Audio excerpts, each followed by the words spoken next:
सपना सजोए हो। तोर हसी मोर दुनिया बस गे, तोर संग मोर किस्मत हंस गे। राजा सावर रंग मोला भागे, तोर माया मोर दिल मन समा गे। जन्म जन्म तक साथ निभावो, तोर संग माया के गीत गावो।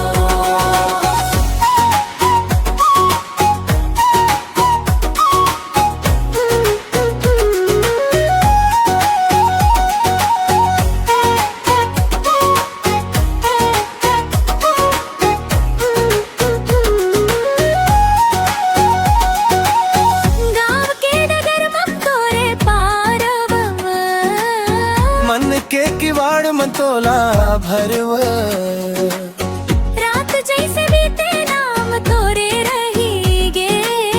हर सांस मन बस तोर संग रही गे। प्यार के बात मन मन संजोए हम, तोर बगैर हर सपना सजो है। तोर हसी मोर दुनिया बस गे,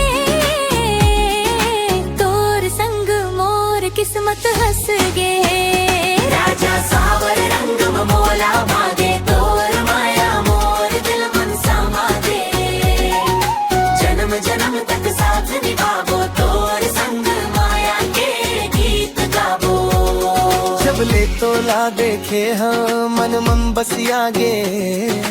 दूर रही थसदा घल्लो